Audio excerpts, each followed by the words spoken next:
કોંગ્રેસની ન્યાય યાત્રા ગુજરાતમાંથી પસાર થઈ રહી છે અને ખાસ કરીને લાલજીભાઈ આજે રાજકોટમાં બીજો દિવસ છે, કેવો પ્રતિસાદ મળી રહ્યો છે? જો અમુક જગ્યાએ પબ્લિક પોતે કેમેરામાં અને કેદ કરી રહી છે, કારણ કે તિરંગાના સન્માન સાથે કોંગ્રેસના કાર્યકર્તાઓ નીકળે છે. ભાજપની જેમ હું માલધારી તરીકે કહું કે અમે બેહું ચારવા જઈએ અને જેમ દંડો ખભા ઉપર હોય એમ ભાજપ વાળા ઝંડો ખભા ઉપર લઈને નીકળે એ ભૂંડા લાગે છે. એમને તિરંગાનું સન્માન શીખવું જોઈએ.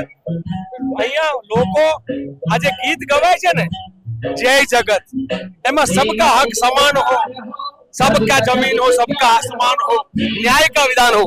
वो न्यायના પુકાર, ન્યાયના વિધાનની વાત મને લાગે છે કે આ યાત્રાની સૌથી મોટી સફળતા એ છે કે ભારતીય જનતા પાર્ટીના આગેવાનો અત્યારે પીડિત પરિવારોના ઘર શોધવા માંડ્યા છે. લોકો પાપનો ઘડો રાખવામાં આવ્યો, એ પાપના ઘડાની અંદર કઈ રીતે નાખવામાં આવે છે ચિઠ્ઠીઓ? હવે એ ઘડાનું શું કરશો? આ પાપનો જે ઘડો છે એમાં ગઈકાલે ખૂબ બધી ચિઠ્ઠીઓ આમાં નખાણી. રાજકોટમાં પ્રવેશ વખતે અલગ અલગ ગામોમાં કોઈ જગ્યાએ ગૌચરનો, કોઈ જગ્યાએ રહેણાંકના મકાનનો, કોઈ જગ્યાએ કોઈના બાળકની હત્યા થઈ છે તો એનું, કોઈ જગ્યાએ એમના નોકરીઓના ચુકાદા આવેલા છે તો અનેક પ્રકારની બાબતો આ પાપના ઘડામાં લોકો ભાજપના નાખી રહ્યા છે. કારણ કે અમને એવું હતું કે આ પાપનો ઘડો ગાંધીનગર પહોંચશે ત્યાં સુધીમાં ભરાઈ જશે ભાજપ, પણ 2 દિવસમાં પાપનો ઘડો ભરાઈ ગયો. અમારે ચિઠ્ઠીઓમાં કોથળો ભરવો પડ્યો. કોઈકે કહ્યું કે આવ્યા લઈ આવો, આવ્યા. ભાજપનો તો પાપના ઘડા નહીં, આ પાપના આવ્યા ભરાય એવું છે. અને આ ઘડો ત્યાં ગાંધીનગરમાં જઈને ફોડશું.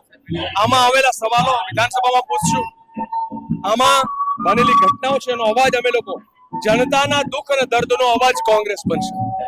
લાલજીભાઈ, જ્યારે પણ કોઈ ઘટના બને ત્યારે પીડિત પરિવારોને કેમ રસ્તા ઉપર ઉતરવું પડે?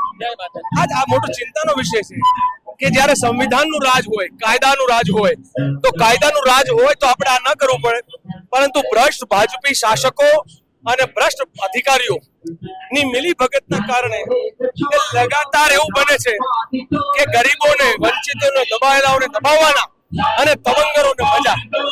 આ ગુજરાત મોડેલમાં પૈસા ખર્ચીને માલે તુજારો છે એ ગુજરાતની આમ જનતાના અધિકારોને લૂંટવાનું જે કામ કરે છે અને માટે ન્યાય નથી મળતો.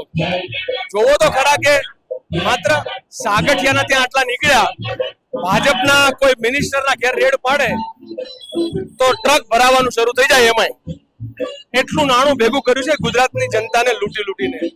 આ લૂંટારાઓ સામેની લડાઈ છે અને શાસકો જયારે 30 વર્ષથી ભરડો ભરીને બેઠા હોય ત્યારે સ્વાભાવિક છે કે એમની દરેક બાબતમાં એટલી પકડ હોય કે એના ભ્રષ્ટ શાસનને બહાર આવતા પણ અથવા એના ભ્રષ્ટાચારને ખુલ્લો પાડવામાં અધિકારીઓ પણ ડરતા હોય. ભ્રષ્ટાચારીઓ સામે કેમ કોઈ કડક કાર્યવાહી નથી? આમાં એવું લાગે છે નાની માછલીઓ છૂટી આવી, મોટા મગરમચ્છો છૂટી આવી અને નાની નાની માછલીઓ બધી એમને તરી ગઈ. ટકે શેર ભાજી, ટકે શેર ખાજા, અંધેરી નગરી ને ગંડુ રાજા. ગુજરાતમાં ભૂપેન્દ્રભાઈ તો બિચારા નામના મુખ્યપ્રધાન છે, એ રબસના મુખ્યપ્રધાન છે. એનો બધો જ વહીવટ તો આઈએસ આઈપીએસ ઓફિસરો દ્વારા અમિત શાહ કરે છે, નરેન્દ્ર મોદી કરે છે. અને ભૂપેન્દ્રભાઈ તો ભગવાનનો માણસ છે. એમણે ભક્તિ કરાય, ભજન કરાય. કોઈ ભક્તિ કરતો, ભજન કરતો માણસ છે એને એ કરાય. એમણે મંજીરા વગાડવા જોઈતા હતા, એના બદલે અત્યારે મુખ્યમંત્રી તરીકે અને આપણા ગુજરાતમાં 9મું નપાસ ગૃહપ્રધાન, 9 ધોરણ નપાસ ગૃહપ્રધાન. શરમ આવે એ વાત નહીં કે આઈપીએસ ના આઈએસ ઓફિસરો આટલા ભણેલા હોય અને 9 ધોરણ નપાસ, કાયદા વિશે જાણકાર નહીં એવો માણસ અત્યારે આખું ગૃહ ખાતું ચલાવે અને બુટલેગરી, દારૂનો ધંધો કરનાર 132 કે એવા કેસોનો જે સામનો કરેલો, જેને એફઆઈઆર થયેલી, એવા સીઆર પાટીલ સુપર સીએમ તરીકે કામ કરે ત્યારે ગુજરાતની જનતાને ન્યાય ના મળે. તો જે પ્રકારે કોંગ્રેસની ન્યાય યાત્રા છે તે અત્યારે પહોંચી રાજકોટમાં છે ને રાજકોટમાં ખાસ કરીને જિગ્નેશ મેવાણી છે, દ્રશ્ય બતાવવાના પ્રયત્ન કરીશ. જે દિગ્ગજ નેતાઓ છે તે બધા અત્યારે આ યાત્રાની અંદર ખાસ કરીને જોડાયા છે ને જે આગામી જે કાર્યક્રમ છે તે કાર્યક્રમ હવે આ લોકો જે આખી આ યાત્રા જે છે તે હવે અમદાવાદ જશે અને ખાસ કરીને તિરંગાના માન સન્માન સાથે આખી આ યાત્રા જે છે તે કાઢવામાં આવી રહી છે. અને ખાસ કરીને દિગ્ગજ નેતાઓ છે કોંગ્રેસના, એ દિગ્ગજ નેતાઓ રેલીની અંદર જોડાયા છે. ગઈકાલે જ્યારે આખા રેલી રાજકોટની અંદર પહોંચી હતી ત્યારે ખૂબ સારો આખા રિસ્પોન્સ જોવા મળ્યો હતો. અને ખાસ કરીને જે લોકો છે જે આ આખી યાત્રા છે તે યાત્રાની અંદર પ્રતિસાદ આપી રહ્યા છે. ખાસ કરીને જેટલા પણ જે લોકો છે એ આ યાત્રામાં જોડાયા છે, યાત્રામાં જોડાયેલા લોકો છે